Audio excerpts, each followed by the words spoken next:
as promised, we now have the official release of Van Richten's Guide to Ravenloft, and we have pretty much everything we kind of speculated at last night when the leak happened on Amazon seems to be true. So I've got a couple different places I'm going to show you here. So here's a Polygon article. I'll come back to that, but we have the official Wizards of the Coast launch page here. Here is the official base art, right? That's this picture of Strahd with Van Richten and Esmeralda. And it says, discover the mysteries of Ravenloft, mist shrouded where infamous dark lords lurk among ageless vampires, zombie hordes, cosmic terrors, and so on. Van Richten's Guide to Ravenloft contains everything you need to craft a horror-themed campaign for D&D. Unleash a treasure trove of new story hooks, character options, and campaign customization to bring one of the most exciting D&D settings to life. Travel, perhaps by choice, to familiar domains and discover new ones as Ravenloft's expanded Domains of Dread return for the first time in 5e. Includes rules and advice for building custom domains, which is what I was hoping for, which we did get, which is awesome, and Dark Lords using established horror tropes or your own special blend. Discover a host of new backgrounds and trinkets themed specifically for our horror setting, as well as new character lineages, including the Dampier, Hexblood, and Reborn. So, therefore, we are getting the 3 from the Gothic Lineages UA, which I am thinking based on the fact of the change from, like, definitive races to the lineages means shorter turnaround time on playtesting, which I guess apparently is the case because they're going to be in the book. Also, folks, what we had speculated last night, College of Spirits Bard and Undead Pact Warlock are going to be in the book. 2 subclasses, also again following what we've seen as the kind of campaign setting template. You'll get possibly new races, or in this case lineages, and 2 subclasses. Explore dark gifts for characters to flesh out your place in the Domain of Dread. Again, probably, like I said, expanded versions of what we saw in the Amber Temple and Curse of Strahd. Encounter horrific assortment of creatures from the Monstrous Bestiary, and includes a brand new adventure. There is an alt cover art, but I don't actually see it here on the website. I think it's supposed to be right here, but it's not. And then again, we have it here on D&D Beyond. I don't think we're going to get anything new there. And then, sorry, that's loud. And then this Polygon article says there's going to be 30 different settings and 30 different villains. So that means at least 30 different Domains of Dread is how I'm reading that. So if we scroll down, plenty of extra options for creating characters tied to those realms, plus all new 20-page adventure called the House of Lament. During a press event, 30 realms on offer. They include Barovia, of course, where Curse of Strahd took place, and then a bunch which names I will completely massacre. This is very, I think, French-based here.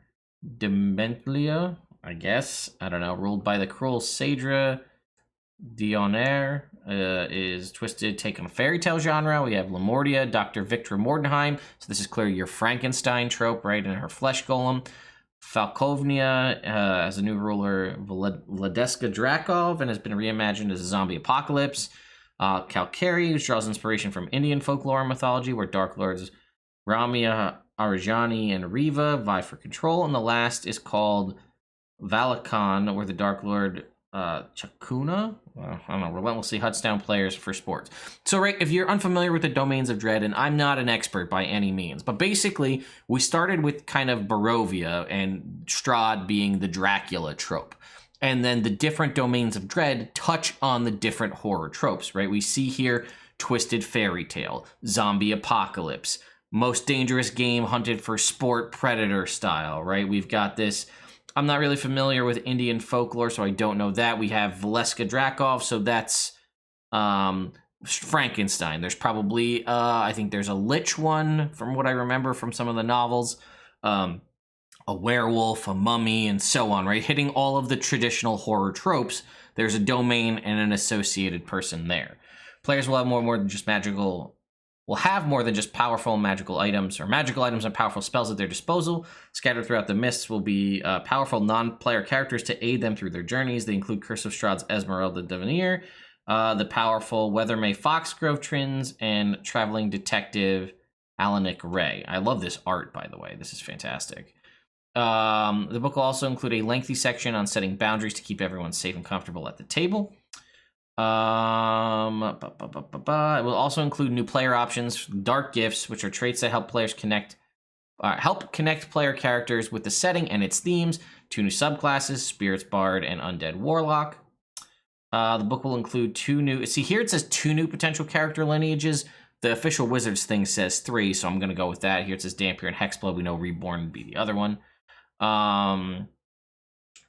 They can also be something that a character transition to over the course of the adventure, which is kind of something we already thought about. You have a base race and you could turn into a Dampier, or whatever. It makes sense that the story direction fundamentally changes the foundation of your character. These lineages give you opportunity to explore that.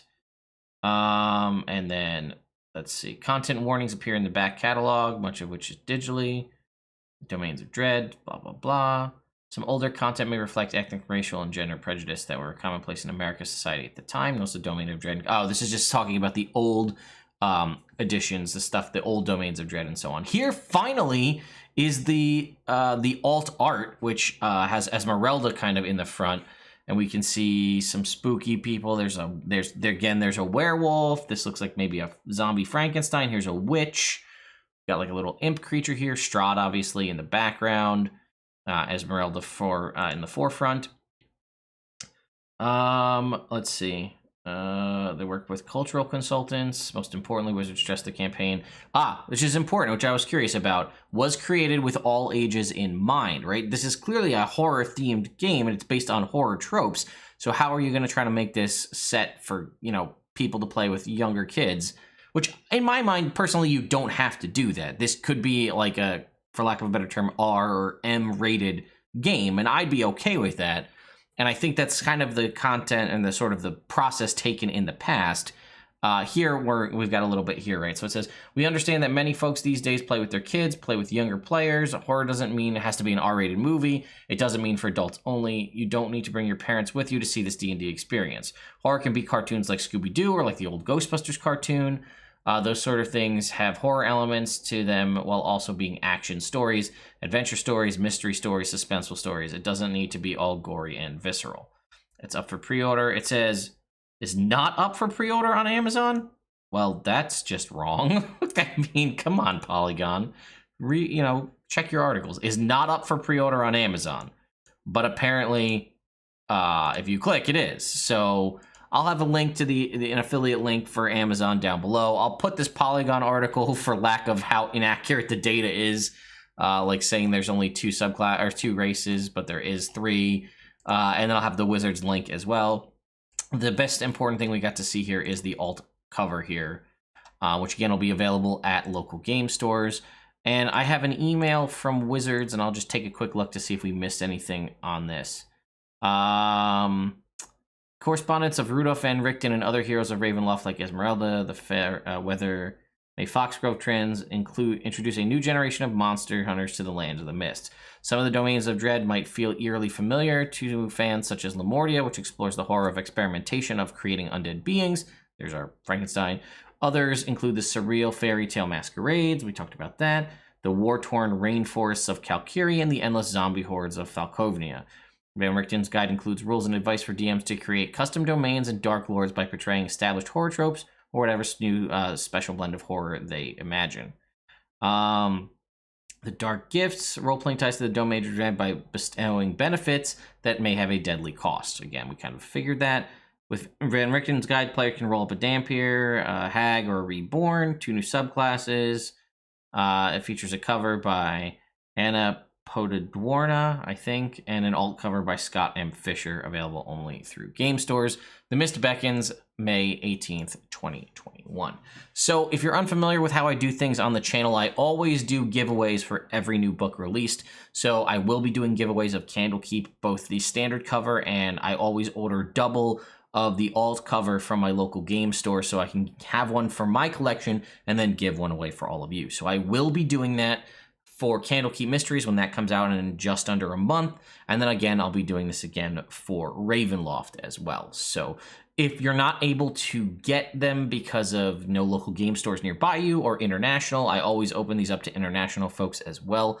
So feel free to enter when those giveaways go live. They won't go live till the book comes out, and I don't feel comfortable doing the giveaway till I have the books in hand, because at that point, then I can showcase that I have them and I'm not just lying. So yeah, I am pretty excited for this. I was talking about how I wanted more Domain of Dread and not just like a more like a Barovia 2.0 or what happens after Strahd.